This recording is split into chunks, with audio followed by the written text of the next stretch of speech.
Maintenant, il faut nous écouter, parce que là, on en a gros. Oh là là, qu'est-ce qu'il y a là? Il y a un vent de révolte. Nous, à la CGT, nous estimerons pas satisfaits tant que nous n'obtiendrons pas Ma satisfaction. Je sens que je vais craquer. Et moi, je sens que je vais devenir fou. solidarité avec la CGT.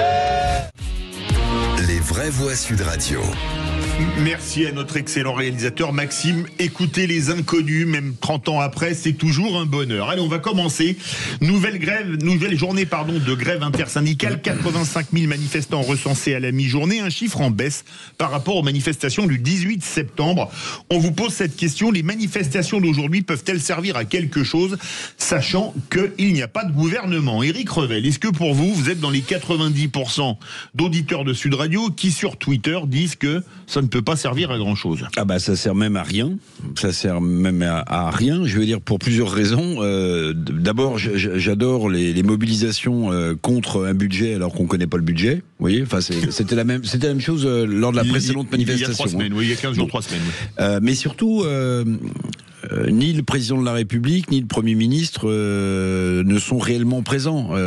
Macron est à Copenhague, un sommet européen. Macron est ailleurs, et le Cornu est nulle part. Vous voyez, donc pour se faire entendre, c'est un peu compliqué. Ça c'est une formule toute faite, ça. Non, elle n'est pas toute faite. Je l'ai réfléchi, cher ami. Mais vous allez voir, quand on abordera la question des vice-présidents à l'Assemblée nationale, j'ai 2-3 trucs à vous soumettre. Mais il ne fait pas ce sujet finalement.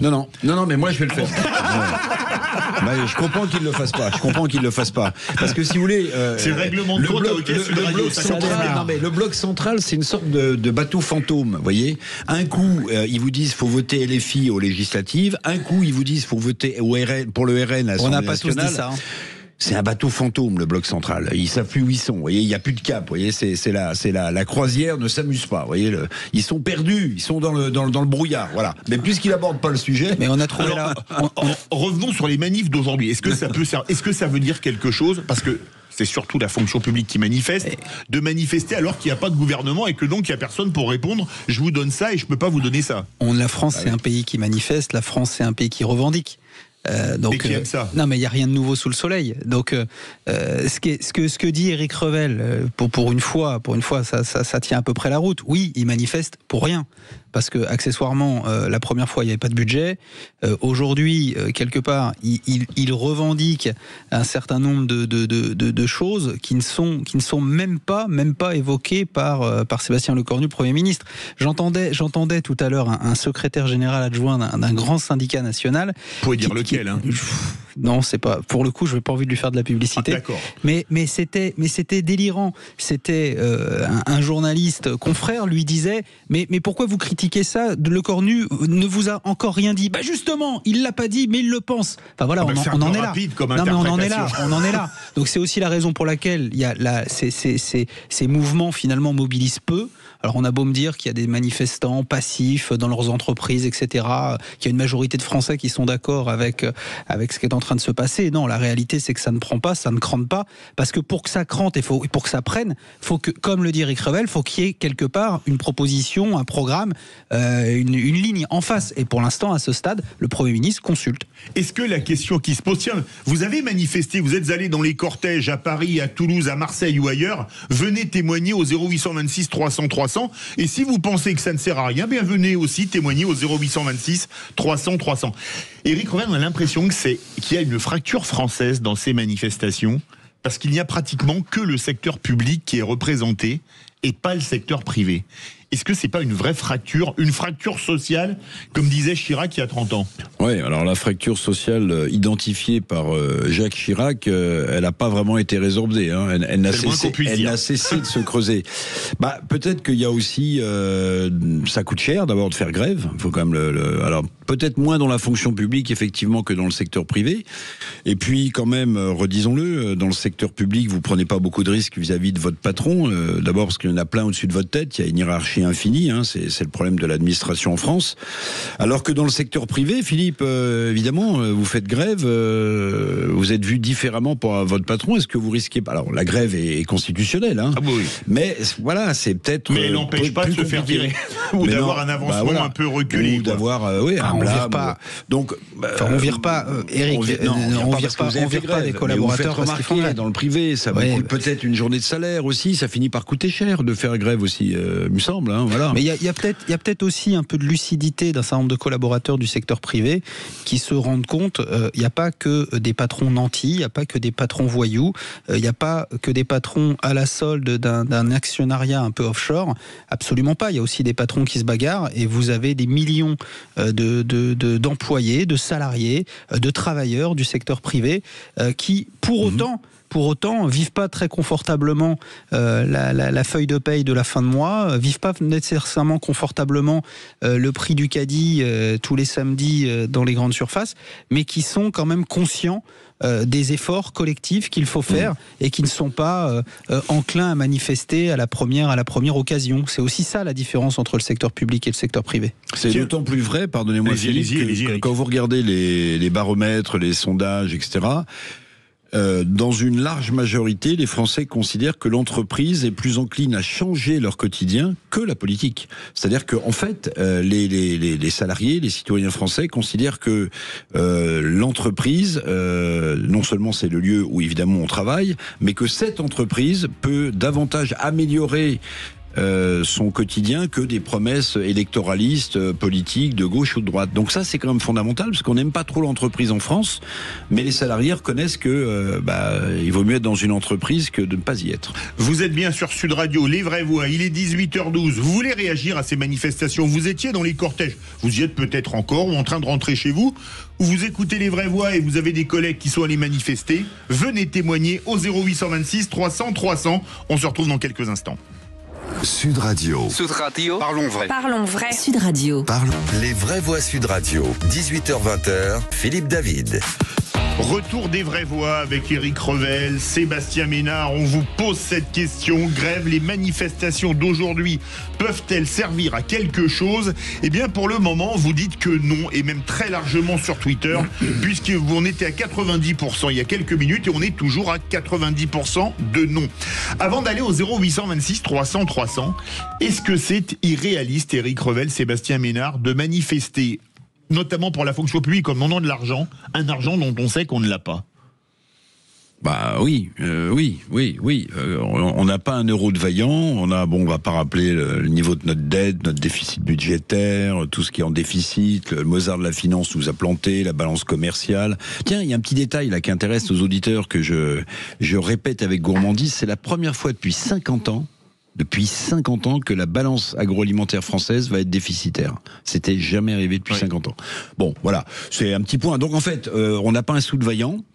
Alors, peut-être que le point d'indice des fonctionnaires n'a pas été suffisamment réévalué, j'en sais rien, je suis pas ça au jour le jour, mais la responsabilité des syndicats, vous voyez, il y avait Jean-Louis Borloo ce matin sur Sud Radio que j'ai écouté avec beaucoup d'intérêt. Jean-Louis Borloo, il tient un discours lucide, il tient un discours de vérité. Parfois, voilà, les partis politiques, les syndicats s'arc-boutent sur leurs positions classiques, traditionnelles, et on n'avance pas. Enfin, si, on avance dans le mur en klaxonnant. Voilà. Donc la responsabilité, oui, qu'est-ce que vous voulez, augmenter les fonctionnaires, peut-être pour eux c'est une bonne chose, mais en fait on ne peut pas le faire. Sébastien Ménard. Quand vous avez de brillants économistes engagés idéologiquement, philosophiquement, plutôt à gauche, voire très à gauche, qui vous racontent que finalement il y a des solutions. Il y a des solutions fiscales. Ça, c'est Gabriel Zucman, vous voulez dire. Je ne l'ai pas cité. Vous l'avez pensé tellement fort, je vais faire comme le syndicaliste. Qui raconte dans toutes les assemblées du monde, sur tous les plateaux, tout ça est repris, les plateaux médiatiques, etc. On vous explique que finalement, il y a une espèce d'ardoise magique avec une fiscalité additionnelle qui ne toucherait qu'une partie marginale de la population qui serait susceptible de guérir tous les maux budgétaires de la France. Il est tout à fait normal qu'il y ait une audience derrière cela et qu'il y ait je dirais, des gens qui y croient, des gens qui adhèrent et des gens qui tentent quelque part de dessiner un autre possible sur cette base-là. Voilà. Oui, donc enfin, moi je ne suis pas. Monsieur Revel, je vous écoute. Monsieur Ménard. Allez-y. Ça donne dans le monsieur maintenant. Que vous qualifiez Gabriel Zucman de je sais plus quoi là. Mais vous savez, il y a l'économiste de gauche. Oui, mais il y a quelqu'un qui vient de prendre position comme Thomas Piketty, mais il y a quelqu'un qui vient de prendre position, alors qui est une référence pour les économistes dont je suis. Mais pardonnez-moi, on n'écoute jamais les économistes de droite. Joseph Stiglitz, qui est prix Nobel d'économie, vient d'expliquer que la France pourrait seule mettre en place la taxe Zucman et que ça la plomberait pas. Vous voyez, Joseph Stiglitz, alors je défends pas la taxe Zucman, mais vous voyez, c'est en train de se cristalliser en fait cette petite affaire.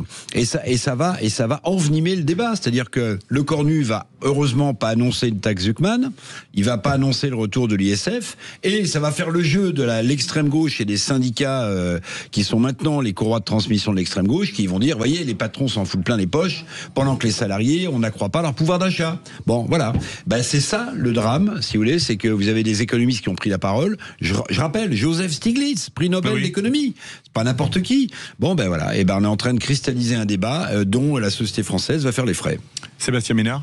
Mais non, mais c'est un peu vrai, mais moi j'aimerais que de temps en temps on puisse écouter, entendre des économistes qui soient prix Nobel ou pas, mais qui soient soit philosophiquement, politiquement neutres, soit de l'autre bord, c'est-à-dire de droite et plutôt libéral. Alors privatiser le service public des médias, monsieur Ménard. Ça c'est un autre sujet. Pour l'instant, je suis pas encore ministre de la Culture et de la Communication. Il a fait toutes les antennes du public, sans contradicteur. Attendez, vous vous adressez à moi comme si j'étais le patron de l'ARTOM. Non, mais vous êtes macroniste, vous pourriez souffler. Macroniste. Robert Redford soufflait à l'oreille des chevaux, soufflait à l'oreille du président de la République. Mais est-ce que ça n'augure pas de choses très inquiétantes pour la suite, parce qu'on n'a pas de gouvernement, jusqu'à preuve du contraire, il nous était promis pour hier, on ne l'a toujours pas. On a un gouvernement démissionnaire, Philippe David, je l'ai déjà dit sur cette antenne, la France est tenue, la France est gouvernée. Oui, voilà. On a un Premier ministre qui n'est pas là. On a un gouvernement démissionnaire, la France est gouvernée. Qui est là, mais qui n'a pas en fonction. Montez sur ma mobilette en sortant, je vous amène à Matignon, il est là, vous allez le voir, il travaille. Non, mais c'est dingue. La question qui se pose, c'est est-ce que, quelque part, voyant les syndicats qui demandent, ça ne va pas tenter les différents groupes du NFP à l'Assemblée nationale de mettre la pression sur le futur gouvernement et de le censurer très vite, évidemment. Et qu'on n'aura peut-être plus le gouvernement d'ici, même pas à la fin de l'année. On sait de toute façon que le NFP, malgré la dissension entre la frange socialiste versus la frange LFiste, on sait de toute façon que on s'achemine avant même le discours de politique générale de Sébastien Lecornu vers une censure, sauf si Sébastien Lecornu décidait de raser gratis et de distribuer ce qu'on n'a pas, ce que Éric Revel explique depuis tout à l'heure, ce qu'on n'a pas, ce qu'on n'a plus. Qui peut se satisfaire de ce que vient de dire monsieur Ménard? On a un gouvernement démissionnaire. Mais c'est la réalité. Mais c'est la réalité. C'est le résultat du Mozart de la politique depuis arrêtez la dissolution. Avec Mozart, laissez Mozart à Mozart, la symphonie aux musiciens. Il avait le prix Nobel d'économie quasiment. Mais arrêtez, ça c'est dans recette, on n'a jamais dit ça. Mais ils n'ont pas vu le Nobel. Voilà, ils ont payé le prix, mais ils n'ont pas vu le Nobel. Mais non, mais c'est l'homme des formules. On a un gouvernement démissionnaire, mais vous vous rendez compte dans quelle situation on est? Vous savez, mon cher Philippe David, moi, j'ai le sentiment, je ne le souhaite pas parce qu'on serait dans une situation, mais puisqu'on est au bord du drame, au bord de la falaise, au bord du précipice, peut-être que même monsieur Lecornu va être censuré avant même d'avoir nommé un nouveau gouvernement. Mon ami à ma droite, monsieur Ménard, me dira, mais voyez, c'est la démocratie, on passe à autre chose, on va nommer un autre Premier ministre. Je ne vais pas vous dire que c'est pas catastrophique. C'est le résultat de cette dissolution pittoresque, incomprise, irrationnelle, voulue par le président de la République. Vous n'allez pas continuer à écumer les plateaux pour nous parler d'une actualité qu'à 14 ou 16 mois. On n'a pas encore les prix cassés. Il faut quand même passer à autre chose. Monsieur Ménard. Et qu'est-ce qu'on fait maintenant? On est dans un chaos politique. Et qu'est-ce qu'on fait maintenant? Proposer une solution. Non, mais attendez, si, j'en ai une. Laquelle, très vite? Un référendum, le président le perd et il s'en va. Voilà, ça au moins c'est rapide. Merci beaucoup à tous les deux pour ce premier débat.